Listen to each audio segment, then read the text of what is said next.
Hello everyone, welcome to the Ozark Outpost in Dixon, Missouri. This is going to be Germany and the Soviet Union, January 42. We started off the turn with the random event roll for Latin America, and we got a Soviet coup in Mexico. So as you can see there are two Soviet coups right next to each other. Fortunately for everyone down there, Stalin is a little bit preoccupied right now with matters closer to home. Hitler and the boys are knocking on the front door. Okay, Germany, we didn't do very good with its tech rolls. Well, I guess they didn't do too bad. They moved advanced mechanized to stage 2. They moved long-range aircraft to stage 3 and completed wartime economy. Which has got me wondering. Yes, I did give them their roll. Never mind. Okay, they didn't do any spy ring rolls because they couldn't. The same thing with counter-espionage rolls. The enemy agents in Berlin have all been doubled already. For their build, they did 4 medium panzers, 1 strategic bomber, 1 U-boat, 2 Fallschirmjägers, and 4 infantry. They lend-leased an infantry to Vichy, France, and they lend-leased 10 oil to Italy. Now, oil is treated the same as cash. You are able to lend-lease up to half of the receiver's income. Italy's sitting on 21 for an income, so 10 is, of course, within that parameter. And then Germany also spent 2 marks on a nuclear research roll, which they subsequently missed. All right, then they went on the offensive. See if I can get things set here. Okay, there we go. Let's see. 2 infantry from down here at Trondelag and 2 Fallschirmjägers that flew up from Western Germany, landed in Finnmark and captured that without losses. The 2 air transports then used what movement they had left to land in southern Finland.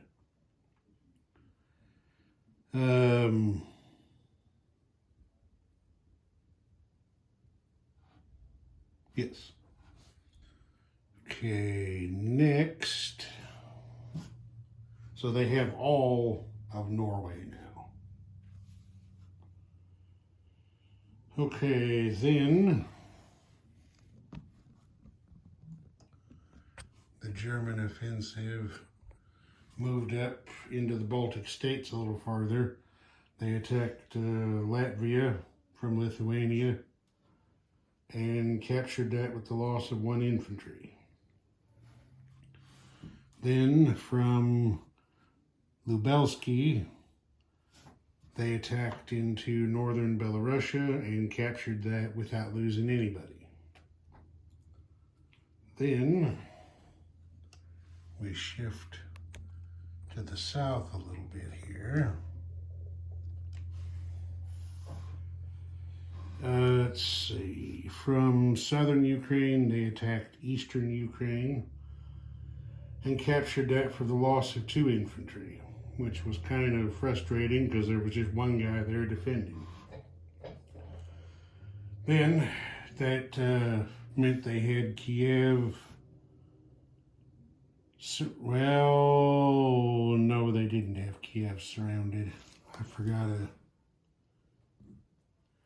that airfield was still operational, but they didn't have much defending there anyway. Germans captured Kiev without loss.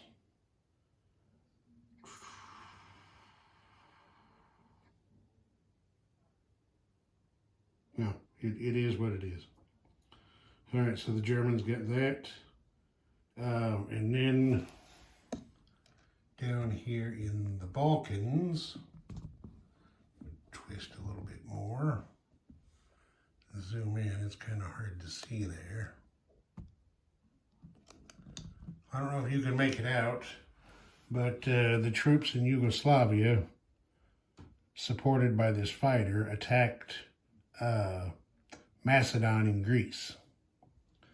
It is faint and it is hard to see, but there is a borderline between Yugoslavia. Macedon has a borderline between Yugoslavia and Thessaly. The Germans couldn't just go straight into the heart of Greece. They had to take Macedon first, which they did without loss. And of course, as soon as they attacked, Greece aligned to Great Britain. So you see the British picked up Thessaly, Peloponnese, and Crete, and they also switched out and picked up a heavy cruiser there in the Med. All right, and then back over here in Western Europe, the Germans invaded Holland finally from Western Germany and got in there and captured it for the loss of 2 infantry. Then the British, of course, aligned the remaining Dutch forces, which were Navy, the torpedo boat destroyer, and coastal defense ship here in the English Channel, and then the submarine down there off of Sumatra. Those are now British. Of course, there's no Dutch colonies left, so the British don't gain any income out of it.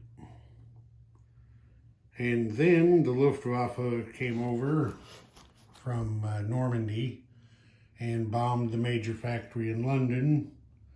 The fighters escorting and scrambling missed each other in the interception round. The bomber scored 5 damage on the factory, and then the anti-aircraft batteries missed. So the Brits now have both of their major factories at home with damage on them. They've got a major left over in Canada at Ottawa, and they've got the minor left in northern England. All right, then we move on to the convoy raiding, which has given the Admiralty so much trouble. Okay, the one here, right here on the East Atlantic line missed. The convoy's defenses also missed. And this guy down here raided the East Atlantic line again, and he hit it for 3.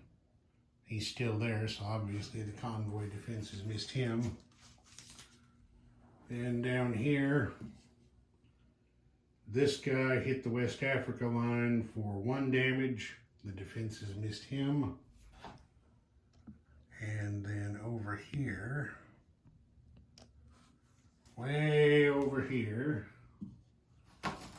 this guy hit the East Africa line for 3, and the defenses naturally missed him. Then Vichy decided to get in on the act. Again, with mixed results. The 2 infantry here in southern Algeria made an unopposed attack over here into, what is that? Western Algeria, and put a Vichy roundel on it. Then 2 infantry from northern Algeria and an infantry and an artillery from southern France. The transport picked them up from southern France and then moved over here for a combined operation against Morocco. Now the heavy cruiser got a shore bombardment hit and took out the French infantry. The infantry went in and missed. Then everybody missed on the first round. Then the Foreign Legion that was left defending got a first round hit. Of course, that's double casualties. So the amphib infantry and one of the landward infantry were killed. Then in the second round, the Foreign Legion was taken out, but he got a hit. Now, wait a minute. Yeah, he got a hit in his defense shot and took out the remaining infantry that was going against him. The artillery back here had to stay on the ship, never was able to go ashore because there weren't any surviving amphib infantry. The amphibious assault was driven back into the sea, as it were. So they took out all the defenders, but didn't have anybody left to actually capture the territory. So it's just sitting there empty with a free French roundel on it. That did it for combat.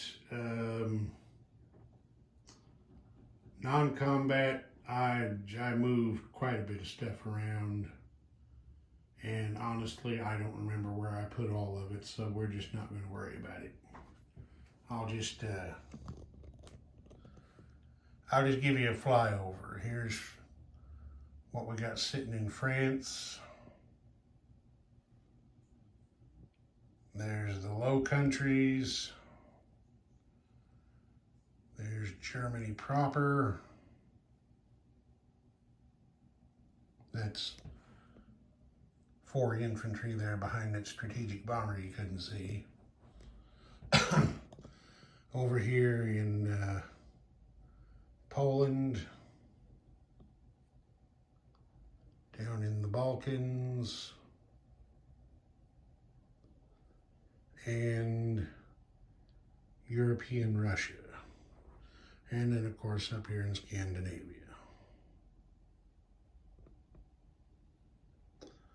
So there's the situation for the Germans.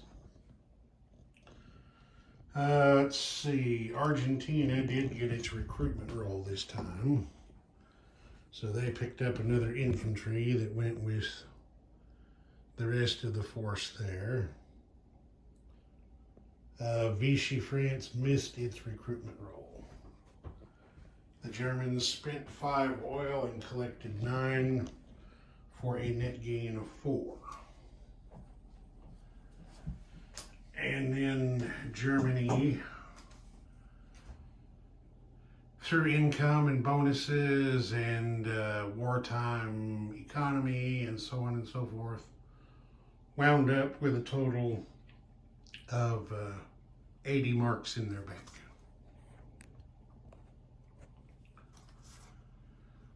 All right, now we move on to the Soviets. With their tech rolls, the Soviets got stage 1 of jet fighters and moved improved factories over to stage 2. They missed on the other 2.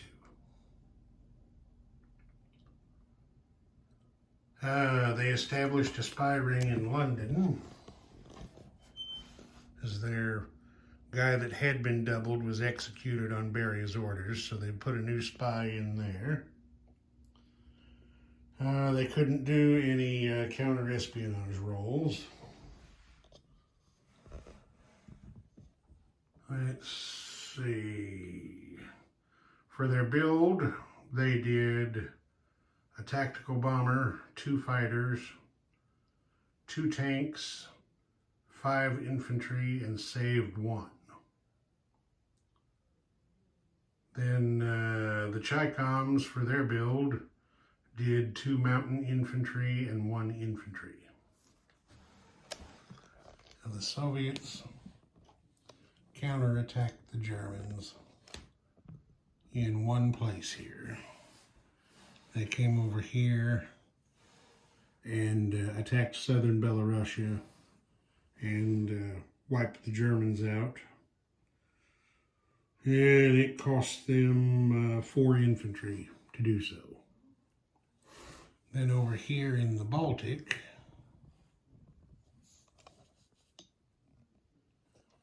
these 2 Soviet submarines raided the Baltic convoy line for the maximum of 3 damage on that. So Germany's 80 marks was reduced to 77. And over here in China, if we can see through all the clutter there, the Chi-Coms marshaled their forces here in Yunnan and attacked Kwangtung. The Japanese had 4 infantry defending there. As you can see, Mao's boys got in there and removed them. And they did so without taking any losses. Believe it or not, if anyone thought it was possible, with all of those red stars on the map, the Chi-Coms missed their recruitment roll. They had to get an 11 or less and roll to 12. But flipping through the rules, looking at something else, I realized that as long as they have at least 1 elite infantry on the map, which they do right here, they get an extra recruitment roll per turn. And they hit the second one. They used that to put an infantry up here at Rihe to bolster these cavalry against whatever the Japanese have planned up north. All right, let's see here.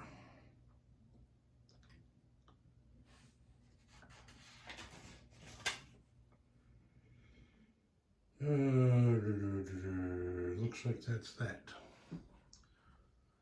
The Soviets spent 4 oil and collected 7 for a net gain of 3. And I believe that's going to do it for this round. Ozark Outpost, over and out.